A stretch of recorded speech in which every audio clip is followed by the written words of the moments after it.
வணக்கம் நேயர்களே, ஸ்ரீ குபேரன் டிவி நேயருக்கு லட்சுமண அன்பு வணக்கங்கள். இப்போ நம்ம பார்க்க போகிறது வார ராசி பலன் 24ஆம் தேதியிலிருந்து 30ஆம் தேதி வரை எப்படி இருக்க போகுது நான் பார்க்க போகிறோம். ஸோ எப்போதுமே சொல்கிறதாங்க, லக்னத்துக்கு பாருங்கள், ராசிக்கு பார்ப்பதை விட லக்னத்துக்கு பார்க்க ரொம்ப பர்ஃபெக்டாக இருக்கும். உதாரணமாக ஒரு மகர லக்னம் விருச்சிக ராசினா நீங்கள் விருச்சிக ராசிக்கான பலன்களை பார்க்கறத விட மகர ராசிக்கான பலன்களை பார்க்க ரொம்ப பர்ஃபெக்டாக இருக்கும். முதல்ல வர்றது பொது பலங்கள், அதுக்கப்புறம் வர்றது தசாபுக்தி பலங்கள். ஸோ உங்களுக்கு என்ன தசாபுக்தி அந்தரங்கள் வருதோ அதை மிங்கிள் பண்ணி பார்க்க ரொம்ப பர்ஃபெக்டாக இருக்கும். அதுக்கப்புறம் வீடியோட என்ன டிப் ஆஃப் த வீக் இருக்குது மறக்காமல் பாருங்கள். தனுசு ராசிக்கு வந்து பார்த்தீங்கன்னா உங்களுக்கு ராசி அதிபதி குரு. ஸோ குரு வந்து பார்த்திங்கன்னா என்ன மாதிரி விஷயங்களே பண்ணுவார் அப்படின்னும் போது, குரு இப்போ இருக்கிறது 6ஆம் இடம்ங்க. ஸோ 6ங்கிறது வந்து பரிவர்த்தனை நாளில் வரும்போது சொத்துக்கள் சார்ந்த விஷயங்கள் ரொம்ப சிறப்பாக இருக்குங்க. ஸோ அது ரொம்ப நல்ல விஷயம் தான். மற்றபடி வந்து பார்த்திங்கன்னா புதிய சொத்துக்கள் வாங்கலாமா அப்படிங்கிற எண்ணங்களை எல்லாம் கண்டிப்பாக தூண்டும். மற்றபடி எல்லாமே சிறப்பு தான். மற்றபடி 2ஆம் அதிபதி 3லும் சின்ன கலகங்கள் ஏற்படுறதுக்கான வாய்ப்புகள் கொஞ்சம் பார்த்து நடந்துக்கணும். அது மட்டும் இல்லாமல் 6ஆம் அதிபதி தொடர்பு இருக்கும்போது நிறைய பிரயாணங்கள், வேலையில் நிறைய பிரயாணங்கள் மேற்கொள்வதற்கான வாய்ப்பு கண்டிப்பாக ஏற்படுத்துங்க. ஸோ அதெல்லாமே ரொம்ப சிறப்பு. அதுக்கப்புறம் பார்க்கும்போது உங்களுக்கு 5ஆம் அதிபதி செவ்வாய் வந்து 7 இருக்கும்போது ஆன்மீக சுற்றுலா போகிறது, புதிய ஒப்பந்தங்கள் வர்றது, வியாபார ரீதியான விஷயங்கள் வந்து புதிய விஷயங்கள் நடப்பதற்கான ரொம்ப சிறப்பாக இருக்கும். ஸோ ஒரு நல்ல விஷயங்கள் தான். அது மட்டும் கொஞ்சம் பிரயாணங்கள் நிறைய மேற்கொள்வீங்க. ஸோ சுப நிகழ்ச்சியை சார்ந்த விஷயத்துக்காகவும் நிறைய பிரயாணம் மேற்கொள்வதற்கான வாய்ப்புலாம் நிறைய இருக்குங்க. ஸோ அது நடக்க தான் செய்யும். ஸோ அதுக்கப்புறம் 6ஆம் அதிபதி சுக்கிரன் வந்து பரிவர்த்தனை 6லே இருக்கும்போது வேலையில் நல்ல ஏற்றங்கள், நல்ல லாபங்கள் வருவதற்கான வாய்ப்பு, தொழில் ரீதியான விஷயம், அதாவது வேலையில் வந்து பார்த்திங்கன்னா அடுத்த கட்டத்துக்கு போகிறதுக்கான வாய்ப்பு, அதனால் நல்ல பெருத்த லாபங்கள் வந்து வேலை மாற்றம் மூலியமாகவும் பெரும் லாபம் வர்றதுக்கான ரொம்ப நல்லா இருக்குது. அதுக்கப்புறம் பார்க்கும்போது உங்களுக்கு 7ஆம் அதிபதியான புதன் வந்து பார்த்தீங்கன்னா 4ல் இருக்கும்போது நல்ல விஷயங்கள், நல்ல ஏற்றங்கள் வரும். ஒரு கேந்திராதிபதி கேந்திரத்தில் இருக்கிறதுனால நல்ல லாபங்கள் வரும். தொழில் ரீதியான விஷயங்கள் அடுத்த கட்டத்துக்கு போகிறதுக்கான ரொம்ப சிறப்பாக இருக்குது. 8ஆம் அதிபதி சந்திரன் வந்து பார்த்திங்கன்னா குடும்பத்தில் சின்ன சலசலப்புகள் வாரத்தின் முற்பகுதியில், அதுக்கப்புறம் இளைய சகோ சம்பந்தமான விஷயம் கொஞ்சம் கேர்ஃபுல்லாக இருந்துக்கிறது ரொம்ப நல்லது. அதுக்கப்புறம் பார்க்கும்போது உங்களுக்கு 9ஆம் அதிபதி சூரியன் வந்து 4ல் இருக்கும்போது ஒரு கேந்திராதிபதி கேந்திரத்தில் இருக்கிறது, திரிகோணத்தில் இருக்கிறது வந்து திரிகோணாதிபதியும் கேந்திராதிபதியும் ஒன்றா இருக்கிறதுனால நல்ல லாபங்கள், திடீர் அதிர்ஷ்டங்கள் மூலியமாக நல்ல லாபங்கள் வருவதும், அது வந்து தாயார் மற்றும் தந்தையினாலும் நல்ல லாபங்கள் வருவதற்கான ரொம்ப சிறப்பாக இருங்க. தாயாரோடைய உடல்நலம் சார்ந்த விஷயங்கள் மட்டும் கொஞ்சம் கவனமாக எடுத்துக்கணும். அதுக்கப்புறம் பார்க்கும்போது உங்களுக்கு 10ஆம் அதிபதி புதன் வந்து 4ல் இருக்கும்போது நல்ல லெவலில் வந்து முன்னேறுவதற்கான வாய்ப்பு, நல்ல ஏற்றங்கள் வருவதற்கான வாய்ப்பு ரொம்ப சிறப்பாக இருக்கும். இதுவரை பார்த்து பொது பலன்கள் இப்போ பார்க்கும்போது தசாபதி பலன்கள். தனுசு லக்னமாக இருந்து சூரிய தசாபதினா சூரியன் 9ஆம் அதிபதி 4ல் இருக்கும்போது ஒரு திரிகோணாதிபதி கேந்திரத்தில் இருக்கும்போது நல்ல யோகங்களும் நல்ல சிறப்பான விஷயங்கள் நடப்பதற்கான வாய்ப்பு ரொம்ப நல்லா இருக்குது. தாயாரோட உடல்நலம் சார்ந்த விஷயங்களை மட்டும் கொஞ்சம் கவனமாக இருந்துக்கிறது ரொம்ப நல்லது. மற்றபடி வந்து பார்த்திங்கன்னா தனுசு லக்னமாக சந்திர தசாபதினா சந்திரன் வந்து பார்த்திங்கன்னா ஒரு 8ஆம் அதிபதியாக இருந்து அவர் வந்து குடும்பம் சார்ந்த விஷயங்கள் மற்றும் இளைய சகோதர சம்பந்தமான விஷயம் இந்த வாரத்தில் சின்ன ஒரு தர்க்கங்கள் ஏற்படுறதுக்கான வாய்ப்புகளும் கொஞ்சம் கவனமாக இருக்கணும். மற்றபடி வேறு ஒன்றும் பெரிய ப்ராப்ளம் இல்லைங்க. தனுசு லக்னமாக இருந்து உங்களுக்கு வந்து செவ்வாய் தசாவது, செவ்வாய் வந்து 7ல் இருக்காருங்க.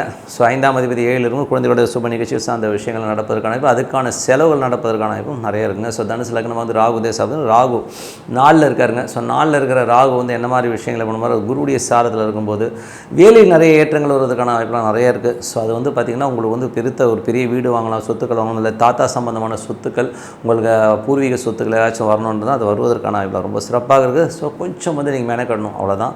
அதுக்கப்புறம் பார்க்கும்போது தனுசு லக்னமாக சனி தசாபதினா சனி வந்து பார்த்திங்கன்னா 2ஆம் அதிபதி 3லும் சின்ன கலகங்கள் ஏற்படுறதுக்கான வாய்ப்பும் கொஞ்சம் கவனமாக இருக்கணும். அதுவும் கொஞ்சம் எமோட்டாக இருக்கும். ஸோ அதுவும் கொஞ்சம் பார்த்து நடந்துக்குங்க. மற்றபடி வந்து பார்த்திங்கன்னா புதிய சொத்துக்கள் ஏதாச்சும் லோன் போட்டு வாங்கலாமாங்கிற எண்ணங்கள், பழைய சொத்தை விற்றுட்டு புது சொத்துக்கள், பழைய வண்டியை விற்றுட்டு புதிய வண்டி, இந்த மாதிரி விஷயங்கள் வாங்கலாமாங்கிற எண்ணங்களை கண்டிப்பாக இருக்கும். லோன் போட்டு வாங்கிறதுக்கான வாய்ப்பு நிறைய இருக்குங்க. ஸோ தனுசு லக்னமாக வந்து புதன் தசாவது, புதன் வந்து பார்த்திங்கன்னா உங்களுக்கு 7 மற்றும் 10ஆம் அதிபதி 4ல் இருக்கும்போது நல்ல விஷயங்களுங்க. ஒரு கேந்திராதிபதி கேந்திரத்திலேயே இருக்கிறதுனால நல்ல லாபங்கள், நல்ல ஏற்றங்கள் வருவதற்கான தொழில் ரீதியான விஷயங்கள், புதிய டெக்னிக், ரியல் எஸ்டேட் சார்ந்த விஷயங்கள் ரொம்ப சிறப்பாக இருக்கும். ஆனால் தாயாரோட உடல்நலம் சம்பந்தமான விஷயங்கள் மட்டும் கொஞ்சம் கவனமாக இருக்கிறது ரொம்ப நல்லது. மற்றபடி வந்து பார்த்திங்கன்னா தனுசு லக்னமாக கேது தசாபதினா கேது வந்து 10லேருந்து சூரியனுடைய சாரத்தில் இருக்கும்போது அது வந்து கொஞ்சம் தாயாருடைய விஷயங்களும் கொஞ்சம் கவனமாக இருக்கணும்.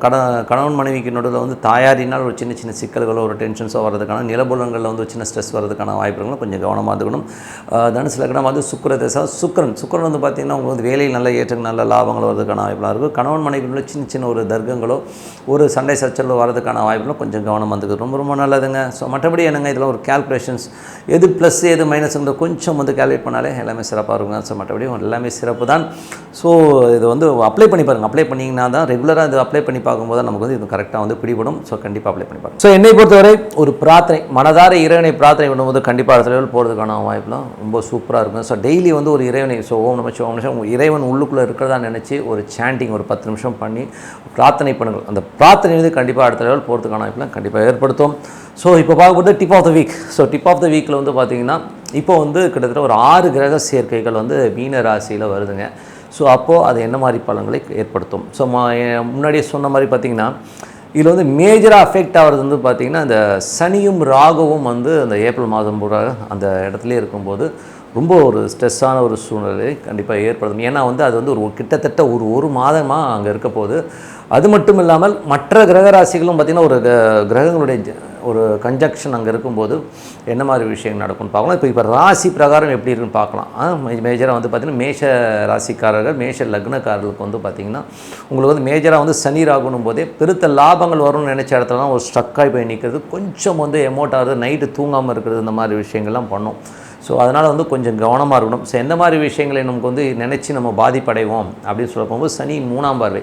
ஸோ 3ஆம் பார்வைங்கிறது வந்து பார்த்திங்கன்னா உங்களுக்கு 2ஆம் இடத்தை குறிக்கும். ஸோ அப்போ வந்து குடும்பம் சார்ந்த விஷயங்கள் ஒரு எமோஷனலான சுச்சுவேஷனை மேஷ லக்னக்காரர் மேஷ ராசிகள் கண்டிப்பாக இருக்கும்.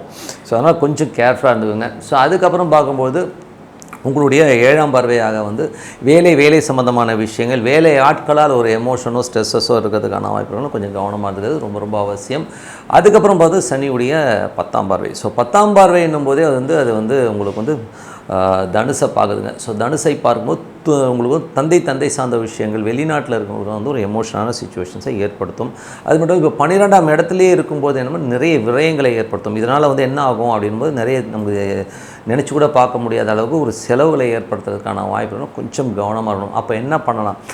எது தேவையோ அந்த தேவைக்கான செலவுகளை பண்ணுறது ரொம்ப ரொம்ப நல்லது. அது மட்டும் இல்லாமல் சனி ராகுனும் போதே நீங்கள் வந்து உங்களுடைய குலதெய்வத்தை வந்து வழிபாடு பண்ணணும். ஸோ அந்த குலதெய்வத்தை வழிபாடு பண்ணிங்கனாலே அது சேஃப்கார்ட் பண்ணுறதுக்கான வாய்ப்புகள் ரொம்ப நல்லாயிருக்கு. ஸோ இப்போ அடுத்தது வந்து பார்த்தா ரிஷபராசி. ஸோ ரிஷப லக்னக்காரர்களுக்கு வந்து 11ல் வந்து சனி ராகு சேர்க்கணும் பெருத்த லாபங்களை கொடுத்தோம். ஸோ சனி ராகுன்றது வந்து பார்த்திங்கன்னா உங்களுக்கு வந்து ராசியே பார்க்கும்போது ஒரு டென்ஷன் ஸ்ட்ரெஸ்ஸஸ் இருந்தாலும் வந்து அது 11ஆம் இடங்கிறது வந்து பெருத்த லாபங்களை நோக்கி. ஆனால் இதில் வந்து என்ன ப்ராப்ளம்னா இது வந்து குழந்தைகள். ஸோ இதில் வந்து யாருக்காச்சும் வந்து குழந்தை இல்லாதவருக்கு வந்து இப்போது இந்த காலகட்டத்தில் குழந்தை கரு வந்து தங்குவதற்கான வாய்ப்புகளே கொடுத்துரும். ஏன்னா வந்து உங்களுக்கு வந்து உங்களை 5ஆம் இடத்தை சனி ராகு பார்க்கும்போது அந்த ராகுங்கிற விஷயம் வந்து செயற்கை மூலியமாக வந்து ஒரு கரு தங்குவதற்கான வாய்ப்புகளை கண்டிப்பாக ஏற்படுத்தும். அது வந்து 11ஆம் இடம் அது வந்து ஓகே ஆகிறதுக்கான வாய்ப்புகளை கண்டிப்பாக ஏற்படுத்துங்க. அது ரொம்ப நல்ல விஷயம்.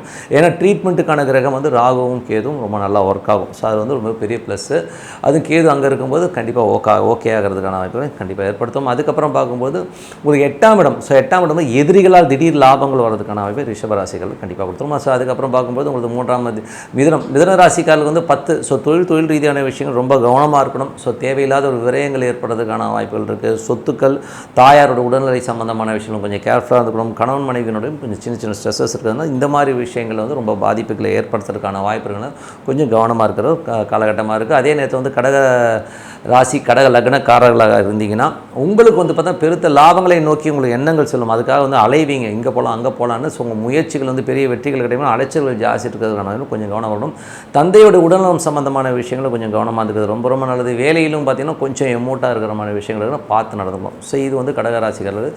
சிம்ம ராசிக்காரர்கள் சிம்ம லக்னக்காரர்களுக்கு வந்து எப்படி இருக்குன்னா உங்களுக்கு வந்து 8லேயே இருக்குது. ஸோ 8லேயே இருக்கும்போது ரொம்ப ரொம்ப ரொம்ப கஷ்டம். ஏன்னா வந்து என்ன ஆகுதுன்னா உங்களுக்கு 3ஆம் பார்வையாக ரிஷபத்தில் வந்து தந்தை சார்ந்த ஒரு தொழில் ரீதியான விஷயங்கள் வந்து பெரிய ஒரு ப்ராப்ளத்தை கொடுக்கும். ஸோ தொழில் செய்பவர்கள் வந்து அகலக்கால் வைக்காமல் கொஞ்சம் பார்த்து பண்ணுறது ரொம்ப ரொம்ப நல்லது. அது மட்டும் இல்லாமல் வந்து ஃபேமிலிலையும் பார்த்திங்கன்னா ஒரு ஸ்ட்ரெஸ்ஸையோ டென்ஷன்ஸோ ஏற்படுத்துறதுக்கான வாய்ப்புகள், குழந்தைகள் சம்பந்தமான விஷயம் எமோட்டாக இருக்கிறதுக்கான வாய்ப்புகள்லாம் கொஞ்சம் கவனமாக இருக்கிறது ரொம்ப ரொம்ப அவசியம். அதே மாதிரி மிதுன ராசிக்காரர்களுக்கு வந்து பார்த்திங்கன்னா உங்களுக்கு வந்து அந்த 7லேயே கிட்டத்தட்ட எல்லா கிரகமும் கணவன் மனைவி நல்ல ஒரு ஸ்ட்ரெஸ்ஸையோ டென்ஷன்ஸோ ஏற்படுத்தும்.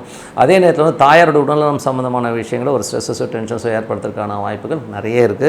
அப்புறம் தந்தை சார்ந்த உறவுலையும் கொஞ்சம் எமோஷன்ஸ் இருக்கும். ஸோ வெளிநாட்டில் இருக்கிறவங்களுக்கு வந்து கொஞ்சம் டென்ஷன்ஸ் இருக்கும். அதனால் கொஞ்சம் பார்த்து நடந்துக்கிறது ரொம்ப ரொம்ப நல்லது. துலாம் ராசிக்காரர்கள் துலா லக்னக்காரர்களுக்கு வந்து பார்த்திங்கன்னா உங்களுக்கு வந்து 6ல் வந்து சனி ராகுடைய விஷயங்கள் இருக்கும்போது கடன் சம்பந்தமான விஷயங்கள், வேலை சம்பந்தமான விஷயம் கொஞ்சம் டென்ஷன்ஸ் இருக்கும். குடும்பத்தில் வந்து தேவையில்லாத வாக்குவாதங்கள், தர்க்கங்கள் ஏற்படுறதுக்கான வாய்ப்புகள் நிறைய ஏற்படுத்தும்.